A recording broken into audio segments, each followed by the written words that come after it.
Welcome to Pop Culture Roulette for all your pop culture needs. We're America's podcast.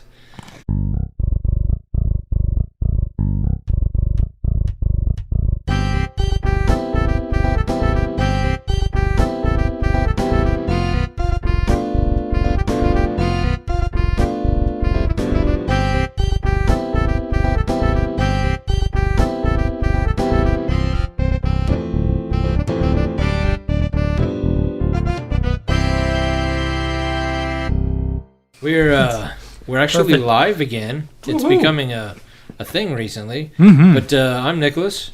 I'm joined by current Kanye apologist Jeremy. Toastier. And recovering sticker addict Justin. Still with the stickers. I gotta do something else to stand apart again. So, was anybody watching ESPN last Sunday? I don't think so. Probably not. Now, I have a problem with ESPN showing high school football in general. Okay. But for some reason, they were showing it on a Sunday afternoon. Okay. Is it because you hate children? No, because I don't think high school football should be exploited on national TV. Okay. Like, it's one thing for, like, you know, My 24 or whatever local, you know, broadcasting it, but, like... Put it all on public access. Yeah, putting it on, whatever local channel wants to show it, and, maybe even have, like, the high school kids doing the announcing or, some sort of, for credit, like, thing. But I just, putting it on ESPN, putting it on a national broadcast makes it feel kind of gross. Like, it just, I feel like it's exploitative. Interesting. Like, I mean, it's probably just me, but, What about the Little League World Series? I wondered about that because I don't have a problem with that. Maybe because the Little League World Series, like, if it was, like, just your regular run-of-the-mill, like, Little League game. Okay, yeah. Like, I wouldn't, like, but, like, just showing, like, your normal, like, just a regular week football, like, high school football game. Mm-hmm. But anyway, the point is that ESPN was showing a high school football game. Yeah. I don't remember the name of the one school, but it's some sort of like football, basically academy down in Florida. That's IMG something or other. All right. Basically, they are I don't know if they're for profit or not, but they give scholarship. Like this is what, and I think maybe this is why I have a problem with it, because they are getting the kind of national attention that they are giving scholarships for high school football. And, like, I get it. Like, college football, they can claim they're there for, academics all they want. But we know what they're there for. They're there to raise money for the school. Yeah. Like, that's what they're, pretty much. All the people can be on Twitter complaining about how much money, whatever head coach is getting paid. But you don't pay them that kind of money. You don't bring in the kind of money that, Michigan puts 110,000 fans in a stadium. Yeah, that's a lot of money that school is bringing in, not just for the football program, but for the school in general. Yeah, and it's really self-funding as well as funding a lot of other sports that aren't getting 10 people to show up to watch it, not 110,000. Yeah, true. Yep. So, I don't know. I guess I feel like high school football should still be, amateur. But anyway, that's another debate for another day. This school in Florida was playing a school from Ohio called Bishop Sycamore. Okay. Now, whenever you're playing an out-of-state school, it should be like, like one of the biggest schools of that state versus that biggest. But this IMG school down in Florida blew Bishop Sycamore out of the water. It's like 56-0 or something like that. The ESPN announcers were like just bashing on Bishop Sycamore to the point where you're like, man, these guys are kids. Calm down. Yeah. But they basically what come out was that Bishop Sycamore is a fake high school. What? Okay. Most of the players on this high school are actually JUCO dropouts. Most of them are like well past college, like Oh high school age. It's like, what's that movie with the fake ID? It's like I am 12. Yeah, there was a lot of bench warmers. Yeah, there was a lot of those. Super seniors. Yeah, there were a lot of those memes. It's an online for-profit high school in Ohio that Ohio doesn't officially recognize. All right. And apparently ESPN is just so desperate for content, they didn't bother to double-check the credentials of the other school. They just took a vouch for, like, oh, no, we're a real school. Like, oh okay, sure. We're real. We're real. Like, enough said. Okay. Yeah. This school has only existed for, like, 2 or 3 years.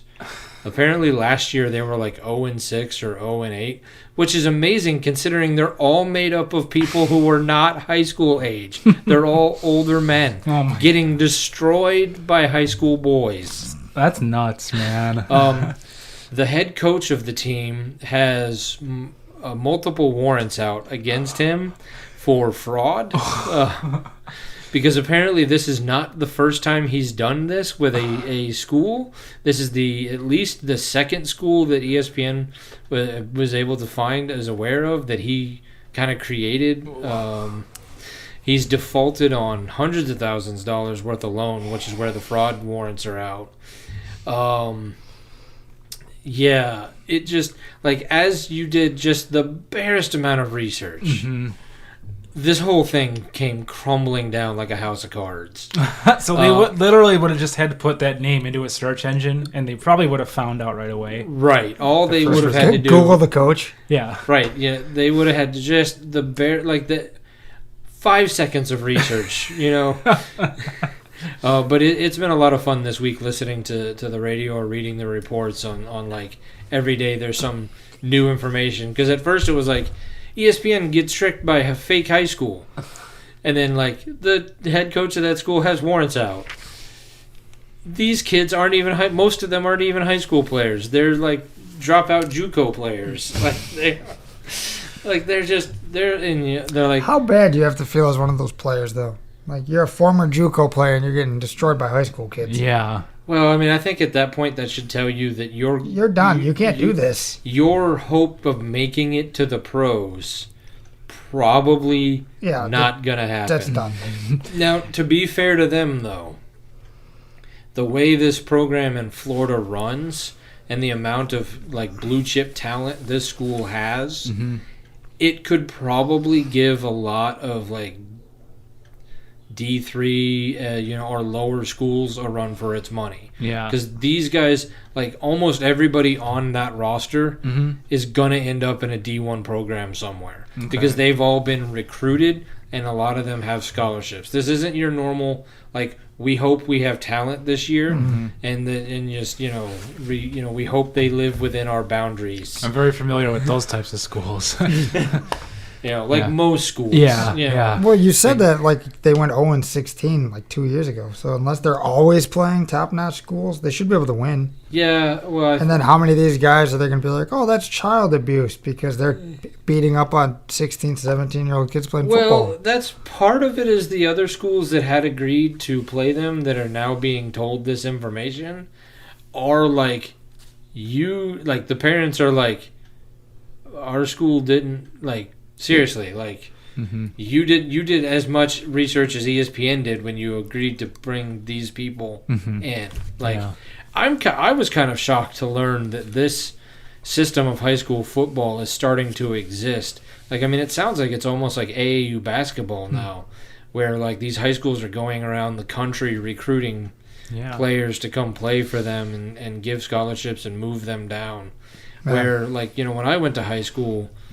I mean, I went to high school in Atlanta, so the talent for Berkmore was a little bigger of a pool than, like, East Troy. Yeah. Because I lived in a town of Lilburn that was, 4 or 5 times bigger than East Troy is. Yeah. I mean, that doesn't mean we were a good football team. I mean, I did take a $20 bet against my team to win a game my senior year. And had it not been for a last-second field goal in the last game of the season, I would have won. But I mean, you are picking from a much larger tool there. Right. But basketball kind of does that too, isn't it? Like Oak Hill Academy. Yeah, that's where like Brandon Jennings, I believe, Mello. Yeah, that's what basketball's been doing it for a lot longer, and I guess football has finally decided to start doing it, which again gets to that like, I don't know. It just gets to that kind of icky feeling about high school sports when you start finding out like, I don't know. Yeah, the weird, seedy facts, stories. Yeah. Yeah. Anyway, I thought that was ESPN got tricked by a fake high school. It's funny. Yeah. So what's going to happen now? Is there like some aftermath to all of this? Well, the fake high school is still trying to claim they're not a fake high school. Okay. So they fired the head coach this weekend. And they're trying to put it all on him that like all this stuff was going. Yeah. But I guess if you Google the address and then look at Google Map, like it's like an apartment building. Like it's like the school meets in like a Staples. Like it's like it doesn't like the whoever the president of this high school is really trying to sell the idea that they're not a fake high school, but like every bit of research that goes into it, you're like. It is. Yeah. Yeah, it is. This whole thing just screams like comedy movie adaptation down the road. Oh, yeah. Yeah, somebody's going to make money off of it, and I don't know if it's going to be ESPN or the guys who are running the Bishop Sycamore scandal, or if because you can't make a profit off of your crime rules, that if some Hollywood producer is going to be able to make a movie, loosely based on the story and not have to pay anybody. Yeah. But I'm expecting a bench warmer style. Yeah. Yeah. It'd be a Netflix documentary. I'm sure. Kind of like they have with the Malice at the Palace and stuff like that about this. Yeah, there will be a Netflix or a Hulu documentary on top of a movie. I was going to say a 30 for 30, but I don't think ESPN's going to want to make something about how they got fooled. Yeah, you know what? I mean, if they're smart, they'll own it and they will. Like they'll just be like, this is how we, and this is where we changed our policy. We're a bunch of jackasses. Yeah, we took it on the chin here, and but this is how we've improved. Like we're not gonna fall for it again. Yeah. We're gonna do 1 minute of research so we don't fall into this. No trap. more notes that say I am 12 and a 20. Yeah. We're a real school. Yeah, that seems legit. I'm a real boy. Well, all right. This wooden puppet says he's a real boy. Well, all right, let him go then. Is his check clear? Oh man, who still uses checks? More people than you would think. Are they old people? Most of them, but yeah. Sometimes you're just like, what? Really? You have a check? Yeah. All right. Expendables 4. Yes. Ooh. All right. Yeah. Very excited. I'm on board. I'm on board. Until they were like, with Megan Fox. Still on board. Maybe she won't speak too much, I'm hoping. Yeah, all right. Maybe some slow-mo shots of her walking around. I thought... Running away from some explosions. Terry Crews seemed to imply that he wasn't involved in Expendables 4. Really? So, I don't know. I'll have to wait till they're actually... They didn't... Because all that's happened so far is the announcement of, like... Some of the people. Stallone going, I'm doing it, and I'm bringing in... And, like, Megan Fox, I think Tony Jaa, and... Like, some of the other original cast, I think Statham. Oh yeah. Yeah, he's coming back. Dolph's coming back. Yeah, so cool. I would hope they bring back Terry Crews just because he is such a big part of the last 3. Yeah. I mean, he does have a lot on his schedule. That is true. He's a very busy man. He is a very busy man, and we'll get to that later. Yeah. So basically, all in agreement that we're all for it. Oh yeah. Okay. 100%. We are simple people. Give us men with action and some explosions. Yep. This is a little bit of a weird one. So they're going to be doing a Fresh Prince of Bel-Air reboot.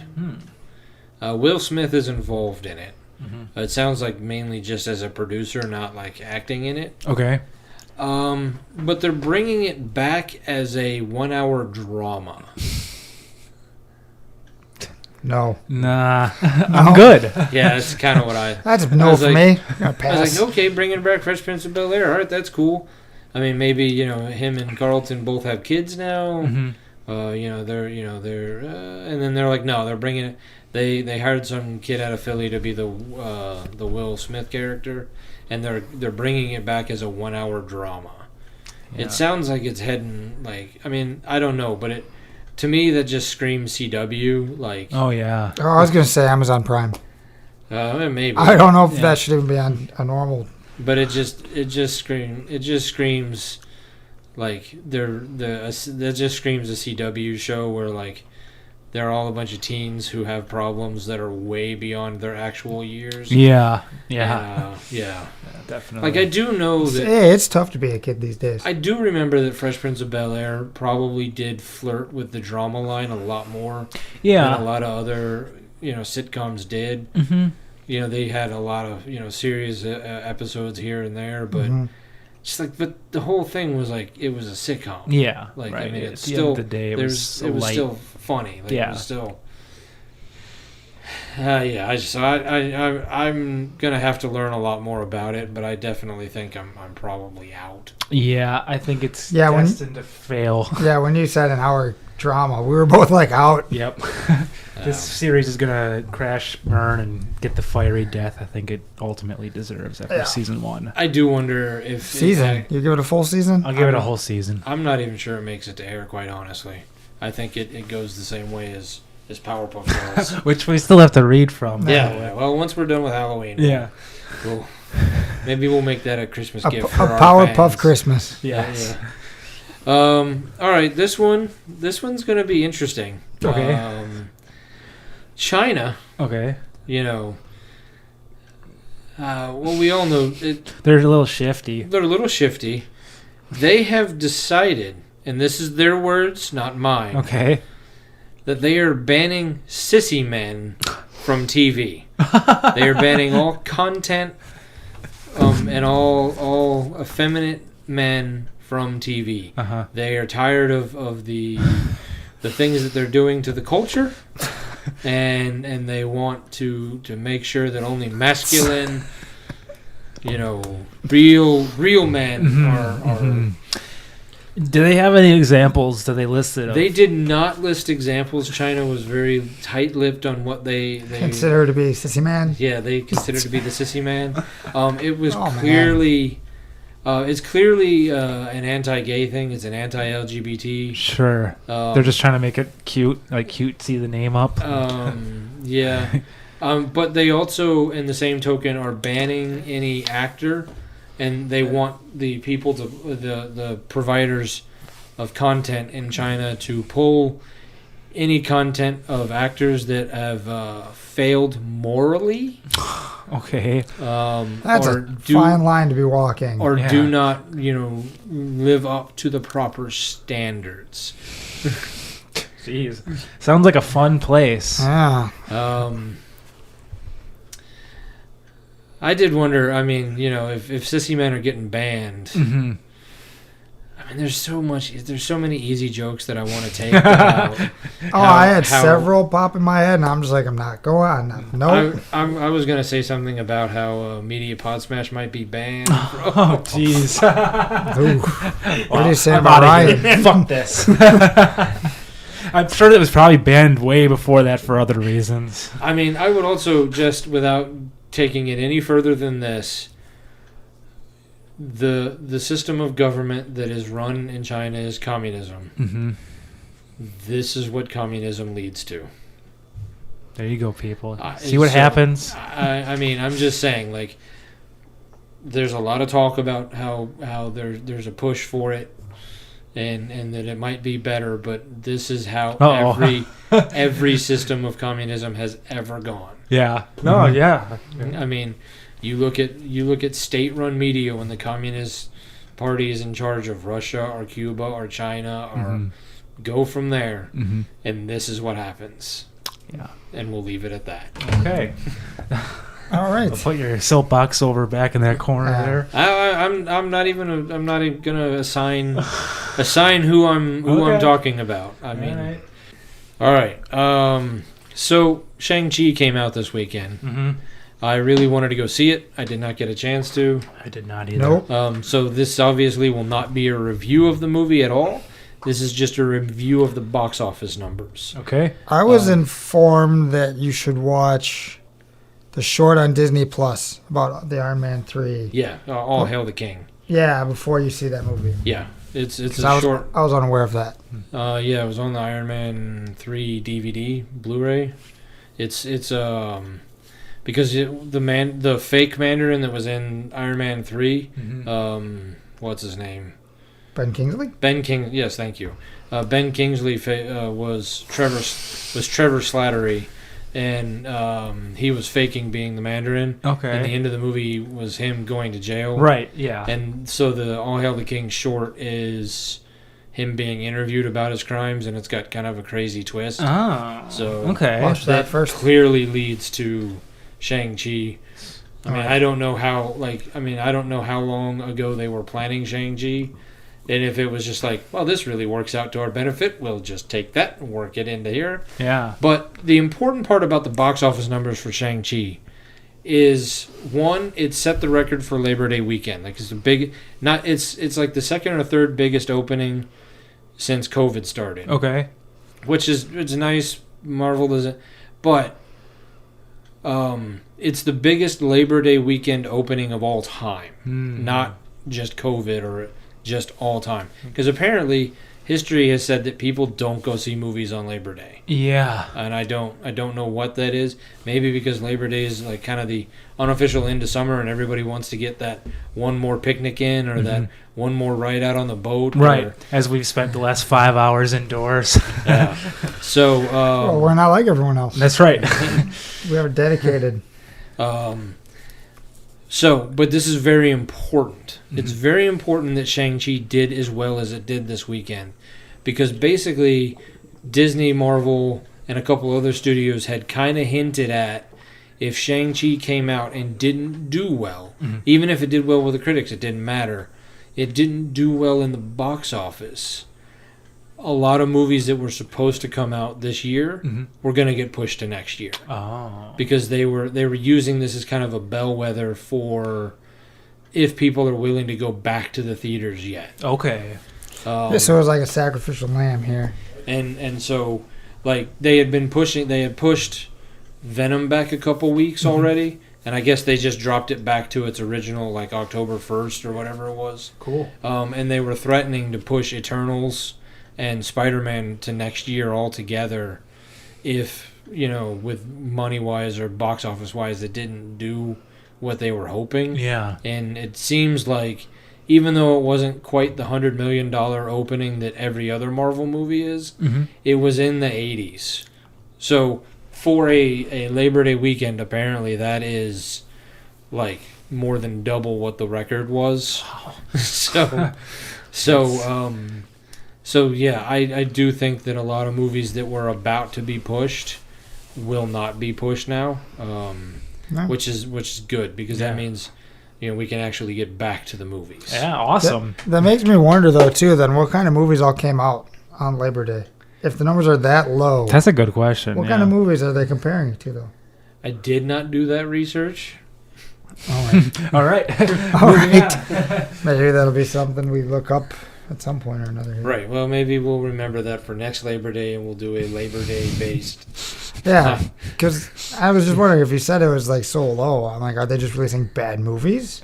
Well, my guess is that at some point when those kinds of numbers really started mattering, or they started paying attention, because I mean, you have to remember that up until really even the early 90s. Late 80s, definitely early 90s, when movie theaters were like a 2-screen or a 4-screen in the mall. And you would have a movie stay there for 8 weeks, 10 weeks. Now, in the early 90s when that stopped, when they started getting to cable faster because HBO wanted the movies faster, TV wanted the movies faster, Blockbuster wanted the movies faster. I mean, it used to be almost a full calendar year between when the movie would come out and you'd get it at Blockbuster, to the point where you would sometimes forget about the one movie you wanted to see, and like you really had to make a point of getting to the movie theaters if it was a movie you wanted to see, in case it was a bomb. Yeah. Because if it was a bomb and it came out after a week or two, it could be a year or more before you saw it at Blockbuster or show up on HBO. But they kept pushing that window to the point now where like it's 45 days. So all right, I can't make it to the movie theater this weekend. I just gotta wait 2 months. Yeah. The number one movie before this one released on Labor Day was Halloween. Okay. August 31st, 2007. Okay, and that was like 35 mil or something like that? 30.5 gross. Total gross was 58. The Possession, Transporter 2, One Direction, This Is Us, Jeepers Creepers 2, The American, Jeepers Creepers, Balls of Fury, Machete, All About Steve, and Crank. Whoa. Those are the top 11. So I mean, the competition is stiff. So at some point when they realized people didn't go see movies on Labor Day, it's Jason Statham-esque. They weren't exactly releasing high quality, That's to be debated. Gamer, Walk in the Woods.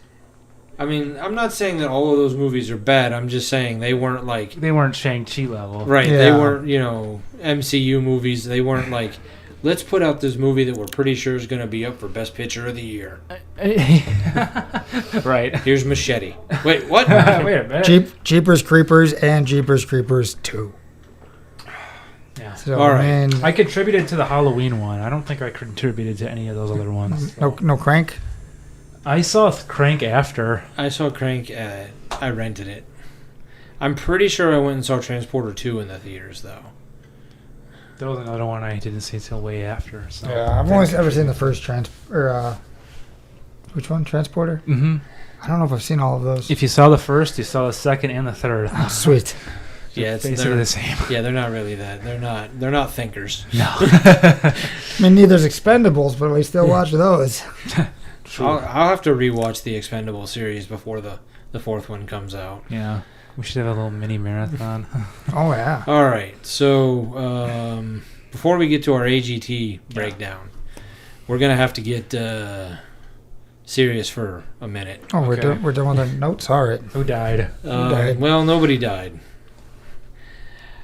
So I went to the doctor recently.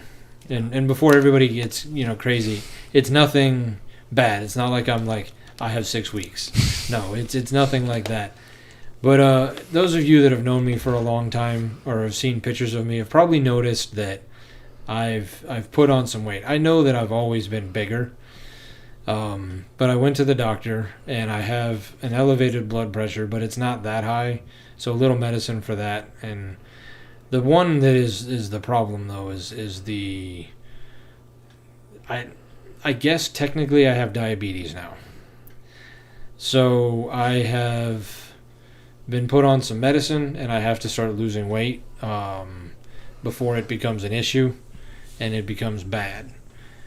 So I bring it to you guys, but also the podcast audience, because I'm a big believer in accountability. Yeah. I know you've talked about it on with your struggles. Mm-hmm. And so I'm gonna do the same thing. I'm gonna come to our audience and bring try to bring a level of accountability. Awesome. So that I'm not just trying to. Well, I mean, I did it to myself. I mean, I did it by living life and enjoying life.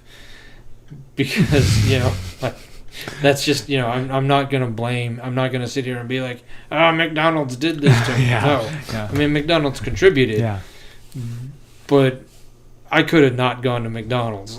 Yeah. Mm-hmm. So I can tell you over the last, because I think I've been dealing with it now for just over a month. I don't know how much weight I've lost, but I have lost weight. This week I had to cut holes in my belt because my belt was not holding my pants up. My work pants had been at a point where like I could put them on and not worry about a belt until like later in the day, but like when you first put them on, like, you know, they're still a little tighter. I was finding like putting them on and just like walking around the kitchen like they were starting to fall. My shorts, the ones that I currently have, were like that like the first day out of the washer. Like I wouldn't necessarily have to wear a belt at first, but now I'm finding that they're all kind of falling off. So it hasn't been much weight, but I have started losing weight, and I don't know. A lot of that has to do with I've done a massive change to my diet and what I eat, or the amount that I eat. I've cut incredibly back on snacking. Awesome. There was a McDonald's on the way home from work that I very often would stop at and get at least a sweet tea. Yeah. Sometimes I'd be like, give me 2 cheeseburgers and a sweet tea. And then I'd go home and eat dinner. I have ceased that activity altogether. Awesome. I still find, and I now have to test my blood every day. But like I'm supposed to be more physical. So yesterday, instead of just having a day where I didn't do anything, not yesterday. Yesterday is a bad example. Saturday. Instead of doing nothing all day like I normally do on Saturday, I went downstairs and actually started organizing my tools and doing some work in the basement that I've been neglecting since I moved in. Like, so not a lot and not really physically demanding, but not sitting on the couch playing video games. Right, yeah. And so, I'm not looking to make massive changes at the beginning. Just short walks. I've got 2 little puppies that, one of them is definitely a ball of energy. That I should probably be taking for walks already anyway. Yeah. So, just short 15-minute walks to begin with. Yeah. And then slowly increase it over time. And just instead of spending all day Saturday sitting on the couch playing video games, go out and do some of that extra yard work, or go downstairs and do, because I've got a basement that we don't ever go in. Yeah. Because we don't, it's not really set up to do anything down there. Like, I'd love to have people over just to hang out in the basement and watch movies or watch the game, but I don't have an area set up for that yet. Yeah. So I'd love to just see your house, actually, in general. Haven't had a chance to do that yet. Yeah, well, there's that. Yeah, how long have you been there now? Almost 3 years now. They don't have to know that part. So I bring that to the table. Well, I think it's awesome that you're taking control, owning it, and holding yourself accountable. Like, I probably can speak for you when I say, like, we've got your back 100% of the way. We're cheering for you. No. Yeah. For sure. Yeah. Yeah. All right. So this is going to be a weekly update? Well, I don't, it probably should be. Yeah. Like, I'm not to the point where I'm going to start weighing myself all the time. Okay. But, just like, hey, did you do something this week? Yeah. Or did you just come home and sit on the couch? Yeah. Did you actually go for a walk? Or, because the doctor wants me to, start getting up 2 to 3 days a week. Start slow and, actually just get out and doing stuff. Yeah. Because I have a job that is physically demanding, I don't, have to do, I don't have to be, 5 days a week, right up front. Because I am at work, up on my feet most of the day, using my hands, picking up things, moving around, Yeah. I just a lot of it's going to be where the really hard part is. My regular customer brings in this box of donuts from, I think, Lehman Bakery. Okay. They're just down the road from where I am, and they are amazing. Better than Krispy Kreme? Oh yeah. Okay. Now Krispy Kreme, when you get there with the hot light on, are amazing. Yeah. But just your general average Krispy Kreme donut, they're good. But, they're no. All those fresh ones off the line, though. Yeah. But the O&H Bakery or the Lehman's, or what's that other one that is really big around here? I don't know. I'll think of it a little. The only one I thought was Lakeland, but they closed a while ago. Yeah, no. I mean, those smaller boutique bakeries are always going to be better than, Krispy Kreme or Dunkin' Donut. I mean, Krispy Kreme and Dunkin' Donut exist for the same reason that McDonald's exists. Yeah. Like, it's nice to just have a familiar thing sometimes. Yeah. But yeah, no, like knowing that at least at this point, I have to say no altogether. Mm-hmm. I mean, I'm hoping at some point in the future, after I've retrained myself, that I know I can have one of them. Yeah. And still enjoy the good donut, not have 4 of them. Yeah. Right. Exactly. So I've restructured my entire lunch. Dinner has been a challenge because it's now finding what I'm allowed to eat and what is actually, still worth eating. And, really struggling with because carbohydrates are a lot of the hidden sugars.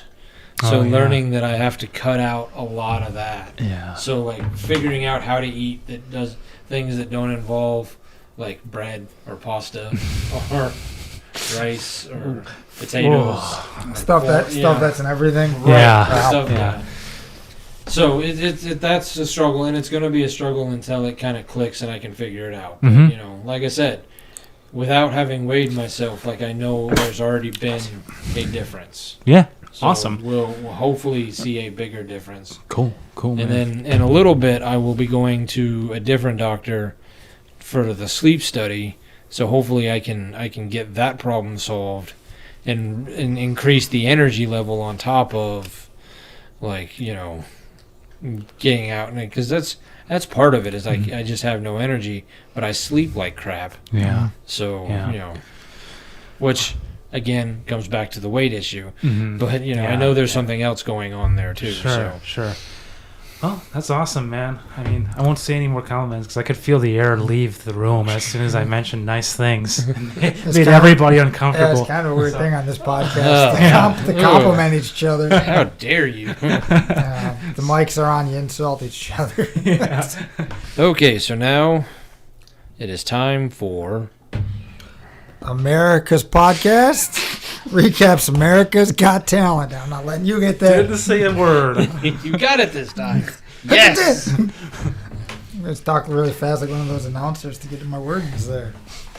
All right. To be fair, I didn't give you a lot of time. I listened back to that. I'm like, all right, I was a dick. You're like, that's fair. I was just like, all right. All right, so we started our semifinals. Yeah. So we're down to the last 3 episodes then? Maybe. Oh, I guess 6 3 if you weeks. want to count. Yeah. Yeah. All right, so the first semifinal started off with Peter Rosalita. I don't really have a whole lot of notes this week. Okay. I may have done all of this an hour before I came over here. Okay. I have all of them and when they went. Okay. I wrote that it was a terrible song choice. He's the little kid. Yep. And really showed that he should not have been there.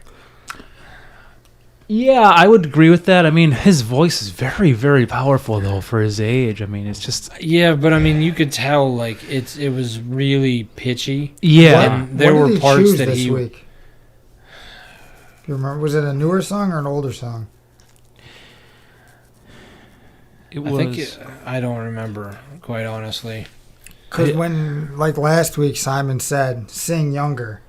Right. And I even put, is he sabotaging this kid by making him pick something? That's well, no, because if you go back to that Whitney Houston song... Just give me credit for picking it. Nostradamus. I mean, I don't know, because I don't remember what he's saying. I don't know if he did go completely younger. I'm going to say newer just to give you credit. Yeah, someone's going to give me props on the show. But, I mean, because you heard it during the Whitney Houston song, if it wasn't the chorus, if it was just the lyrics, just that main part, I'm vamping for words until they come to me. The part of the song that's not the chorus, it's the Right. Yeah. Okay. But when it's the lyrics, Verses, other verses. The verses. He sang this time "Without You" by Mariah Carey. Okay, so he didn't exactly get a lot younger.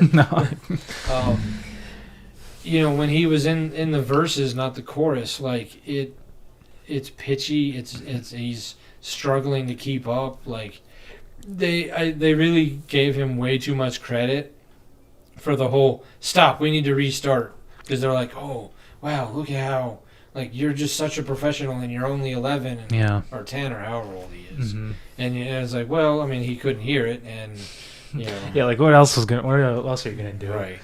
I hated that intro for him. I wrote, what the fuck are we doing here? Like, they show him, like, well, this is what I'm going to do if I'm rich and famous. And he's got, like, the dog, and his mom's, like, living in his mansion and stuff. It's just this is stupid. Yeah, the producers this year have been kind of really bad with those interstitials. Yeah.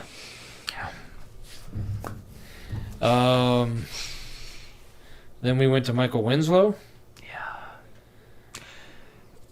Lacking structure still. Yeah. Better than the last one, but... Still pretty lame. Yeah. Although, because he was making all the animal noises, my puppy Quinn... yeah. Obsessed with it. Like, just, like, as soon as he started, like, she is just, like, staring at the TV. We have, in our living room, there's a little, like, wooden box that's built into the floor. Yeah. Because of the stairs going down to the basement. Uh-huh. And so we've got a bed up there for the dogs to stare out the window. Yeah. And she jumped up on that box and started, like, staring at the TV and getting real close to it. Like, as long as he was doing the noises. Man, Quinn... So, like, if it was up to her, Michael Winslow would win. Oh, yeah. because dog vote. He's got the dog vote. Yeah. But as for the human vote, I'm kind of just, I don't. Yeah. I don't. Man, it's kind of disappointing to hear he didn't get better from last week. Because, like I said, I didn't really watch these ones. I just wrote down who was there. So even last week he was boring. Yeah. Which is a shame. I mean, you're a comedian. You're a professional comedian. There should be a structure. Yeah. I get, like, calling out the audience. Oh, and then I'll do the sound. But, like, there's no story. There's no joke structure. Right. There's just... And we got ripped off from a few sounds because of Sophia, because she took way too long to pick her category. Yeah. But either way, yeah. Yeah, I was very disappointed to see that Beyond Belief Dance Company made a comeback as a judge's wild card. Yeah, what the hell here? When I was fast forwarding through there and I seen them, I stopped and like, did I watch an old episode? Like, why are they back? Well, I want to know why everyone was so excited once this was over.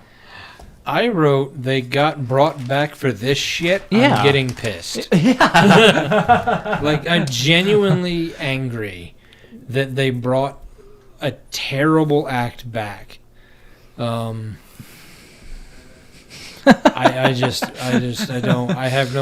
have no words. I know that the pedophile audience of AGT was just, I would say they were clapping, but their one hand were clapping. full. One hand clapping. Yeah, like what the fuck? I don't know why everyone was so excited about them. They just didn't do really that much at all on stage. No, I thought. Off mic, I'll share something, but okay. I'm not saying it on mic because I want to be able to air this episode. Okay. I mean, I've noticed there's some things that do get censored. Because we don't want to do too much editing today, anyway. All right, that's right. We've done a lot of work today. I did notice something about Beyond Belief that I hadn't noticed before. But, okay. All right. But then moving on. Yeah. Then we get to Aiden Bryant. Oh my goodness. Dude, did he step it up? Yeah. I mean, that was amazing. I don't know how he keeps stepping it up from week to week, but man, was he good. Yeah, absolutely. One of my favorites of the night. Yeah. Yeah. Then we're on to Tori Vegasy. I don't know why, but my wife hates her. Really? I don't get it. I thought she was pretty good, and just so much better than Peter Rosalita. She was she was the twin sister. Yes. That got casted, or her sister got casted and she didn't. Yeah, as her own twin. Yeah, okay. Because she was so shy. Yeah. And now she wants to be a Disney princess. Yeah, okay. Which I imagine Disney will be calling her and being like, "No, you do not. You want to work in the park here and put this costume on." Yeah. Now you're a princess. Your dreams come true. Yeah, she was good. I no gripes with her. Yeah, I mean, not bad, not great, but you know, compared to the other singer of the night, you know, we're a lot, you know. Yeah. World Taekwondo Peace Show. World Taekwondo Demo Team. Okay. I was not me. The podcast studios is very, very busy today. Our phone lines are ringing up the hook. A lot of agents. Unfortunately, we have given the receptionist, I think, either a break or the day off. Yeah, well, it is a holiday, so we shouldn't have given her the day off. But I wrote that it was very entertaining, but at some point, like, would I pay to go see a show of just that? Like, I mean, they were good at what they were doing, but what happens if they had audience participation in their show? Not saying you're going to go up there and try to do a backflip and kick a board, but you can go up there and like hold the board, or yeah, I mean, yeah, I just more willing to pay for it instead of just keep seeing it on TV. Like, oh, I've seen it, I wanted to see it live. I don't know. I think that act would have to be rolled into like a couple of other acts. Yeah. Like, I don't know if they were like, oh, coming to the Paps World Taekwondo Demo Team. You know, I'd be like, oh man, I gotta see that. Like, I don't. What if it was like cut with like a background like video, and you could like watch parts of the video, and then they'd come out, and then it was like one giant like story thing. Maybe. I mean, I would have to know what they were doing, but yeah, I would say that, you know, but I mean, like I said, they were very entertaining. They were good at what they were doing. They were very good at what they do. Yeah. Yeah, I was thinking that with the last episode too. Like, how many times can you see it on TV and still want to see it and pay to see it in person? Mm-hmm. I mean, the fact that they're able to remain so in sync while they're doing flips and everything else is just, it's awesome. I think it's really cool. All right, and then you had Madeline Bailey. Oh, God. I wanted to like it, but it just wasn't good. Okay, interesting. Because I was going to say it seemed like someone was chopping onions in my bedroom while I watched this performance. I was pretty emotional from it, and I was wondering what the fuck Howie was talking about. I personally wondered if the sound...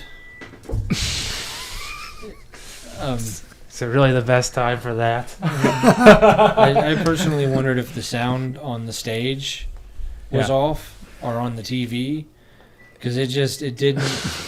The receptionist. She's back, ladies and gentlemen. I don't know. I just, like I said, I've liked her act up to this point, but I don't know.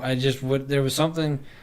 I said, I mean, I know that she's very good. Yeah. But I felt like maybe the sound was off or something. Like, you know, because I didn't feel like that performance resonated as well as her previous performances. Sure. Okay. I didn't watch the performances, so I can't add anything. Oh, okay. Like I said, I went through who performed and whether they moved on. Okay. Just say it unthawed your icy heart. I don't think that's possible. No, you're right. And that wouldn't have been the one. I'll definitely go back and rewatch some of these, so I'll have a better view of how to agree with Jeremy and tell you you're wrong. Then we went to Dustin Tavella. Oh, he was great. I wrote he knocked it out of the park like he was Shohei Ohtani. Yeah, absolutely. It was like, I told you he was great. Yeah. Didn't watch it, but very impressive. Yeah. Don't know how the fuck he did that at all, but no. You could tell he was a little nervous. He was a little shaky in his voice, but it's all good. Nice. He did fine. Korean Soul. I wrote embarrassing. I wasn't that harsh, but they were bad. Oh boy. They might have been one of the worst acts of the night. Wow. Like, they were bad. I mean, yeah, I wouldn't put them on my top list for sure, but I guess I wasn't that cruel. But I wrote, is the sound just off that kilter, or were they that bad? because they were that. I was embarrassed for them. That was the one where Simon mentioned something about the sound being off too, wasn't it? Yeah. Yeah. After that, that's why Yeah. Because that's where I was. Because that's happened in the live shows before, where like the sound that was making it to us, the TV audience, Yeah. wasn't the sound that was in the crowd. Mm-hmm. And so like there have been because the people at home vote, not the people in the crowd vote. Yeah. There have been people. Can't the people in the crowd vote now though with their cell phones? Well, yeah, they probably could. So they can vote. You can't say they don't vote. Their vote doesn't make up as much. No, but their vote isn't going to carry more weight because they were there live. Maybe it should. 2 for 1. Maybe it should, but it doesn't. And so, like the live audience, if your sound at home is terrible because the producers fucked up, Yeah. like yeah. it's it gets an accent home, Sure. Yeah, absolutely. Gina Brion. Mm-hmm.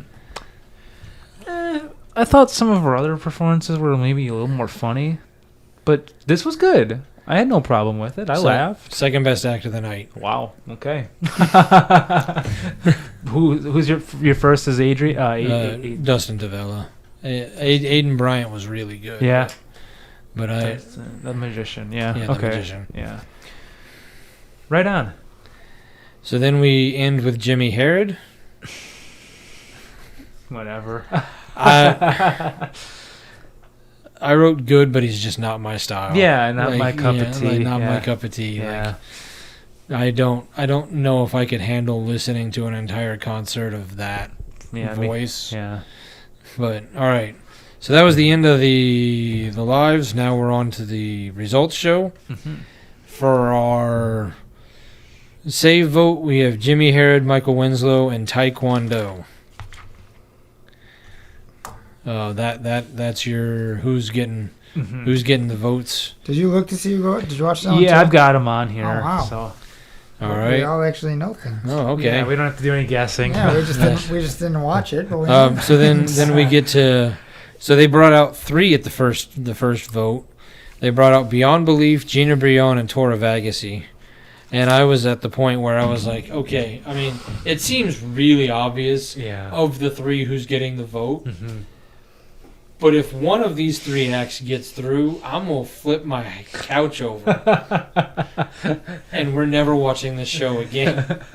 And once again, so Beyond Belief gets brought back out again. Yeah. Just to be sent home right away. Yeah. Like, shouldn't that tell the producers or the judges, like... They'll be back next week for one more try. Stop bringing them back. Yeah. Like, we're not, people don't like them. Mm-hmm. Like, we voted them out once. We voted them out again. Yeah. I thought... Third time's a charm. Well, if they voted him out a third time, then they shouldn't be here. And then, so, I mean, Gina Brion was 100% the right choice there. Yeah. I mean, it's sad to see Tori Vagassi go, but, like... Isn't there enough Disney princesses in the world? Then they did something that I thought they probably, in retrospect for them, shouldn't have done. Okay. They brought that little kid Soji. Mm. The little kid magician. Okay. Yeah. And they had the whole like him meeting up with Shin Lim. Yeah. And like doing some stuff. And really showed that they made a huge mistake. And not putting Soji into the lives at all. Yeah. Over Seth Word, Beyond Belief, what was that guy's Keith Apicary? Yeah. We can go back through Canine Stars. Yeah, the Canine Stars. There's a lot of ones that made it into the live show. Yeah. Where you're like, what happened? And then Jess and I were talking about it. Remember the father-son comedian? Like they both went separate. I thought they were both pretty funny, but neither one of them made it onto the live shows. Yeah. I remember that. The dad was good. The son was a little rough. Yeah, but I mean... He was a little shy and nervous. Well, and he was also an 11-year-old just reading a memorized comedy act, not a... Got the other 11-year-old singing crazy songs. But, I mean... I'm not going to discriminate because of their age. Just because you're young doesn't mean you don't suck. All right. But But it just got me thinking, like, you brought an act out on a night where you have a couple of really bad acts in the semifinals, and this kid could have blown them away. Yeah. Like, I mean, if this kid had come out, like, beyond belief, would have never made it to where they're at. Definitely. You know. Yeah, well, it's too bad. But he's got a lot of years ahead of him. Yeah. Maybe he'll be back. Then Preacher Lawson came out. Okay. He lost in the season that Darcy Lynn won. Okay. Man, he should have beat Darcy Lynn. I mean, he's just. I mean, I know we're debating 4 years ago, 5 years ago, but doesn't mean I'm still not bitter about it. But yeah, he's so much better than her. He's so funny. Fair. All right, now we're back to the voting. Okay. Aiden Bryant versus Korean Soul versus Madeline Bailey. Yep. And it was Aiden Bryant. Aiden Bryant. Yeah, you're right. I mean, that was the right choice. I mean, as much as I would have liked to give Madeline Bailey another shot. Yeah. Because, like I said, I like her. I think she's good. Yeah. If you have to go based on just the performances of the night. Yeah. Aiden Bryant was so much better. Yeah, I agree with that. And then we're down to Dustin Tavella versus Peter Rosalita, which this is where having a kid act is a dangerous thing. Mm-hmm. Did he start crying? I don't know if he did, because they didn't. They cut away from him. But I'm not good with emotions. Like, if you go back to like just last week when Keith Apicary was up against whoever he was up against, like, you saw him. Like, when he saw who he was against, just go, I know, I've lost. A couple weeks ago when it was that Shufflelution versus whoever they were against, like, you saw, like, half the girls go, oh, fuck. Like, they knew, like, we're going up against them, we're out. It's like, done. The nurse choir. Oh, yeah. Yeah, they are like, we don't. You're putting up, can we just leave now? We don't have to wait for you to open the envelope. A couple of them just walk off stage. We know how this vote's going. Yeah. Peter Rosalita is young enough and full enough of himself that I don't know if he knew going up against Dustin Tavella that he was out. Like, I mean, he should have. Yeah. Had he been an adult, he would have been like, oh, I'm gone. It's I'm either gone. both of us or I'm out. Well, and you got to do the math at that point. You've already got 2 acts through, and you know that there's 2 acts behind the stage that are going through, and there's only 5. Yeah. So if you're old enough, it's not going to be both of you. Right. And, but yeah. Reality hits hard, little man. Well, the real world. I put 2,000% the right choice. Yeah. Not surprised that Jimmy Herod won the instant save. Yeah. Instant save. So then we had World Taekwondo versus Michael Winslow. Yeah. I was honestly shocked that it went 3-0 World Taekwondo. I thought for sure, because I knew had they gotten to Howie, Howie was voting for Michael because the 2 of them are friends. Right. Yeah. So I was kind of shocked that Simon went World and didn't go Michael. And leave it up to the American public, whoever they voted for, because I do we talked about it last week. Name recognition, I think, has gotten him past certain hurdles. Definitely. Where clearly the act itself didn't. Yeah. Absolutely. So I mean, we have 5 acts. So the 5 final acts. I really think of the 5 that went through. I mean, comedians have historically had a rough time in the finals, but I think she might be good enough to do it. Dustin Tavella, obviously.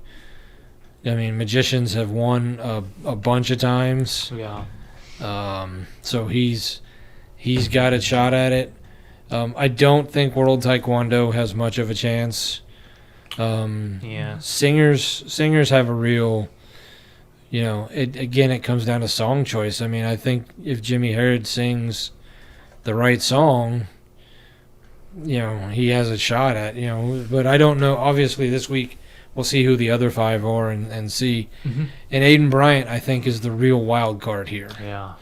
Because we've never seen an act, like we've seen his style of act get to the finals, but it's never won. Right. But we've never really seen somebody do it the way he's done it. Yeah, absolutely. And he was so, he's stepped it up from week to week and really brought it to a level that, we've never seen before. So, and he's 16. They have to keep reminding me of that because I'm like, holy fuck, that's nuts, man. And self-taught. Yeah. So,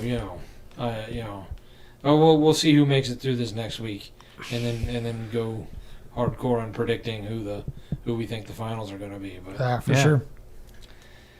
So, if you're a Korean Soul and you just embarrassed yourself terribly on national TV, or you're the high school football coach of a fake high school who has warrants out for your arrest, or the ESPN research department. Oh, God. Yeah. Just remember that stupid never walks alone. Oh, yeah.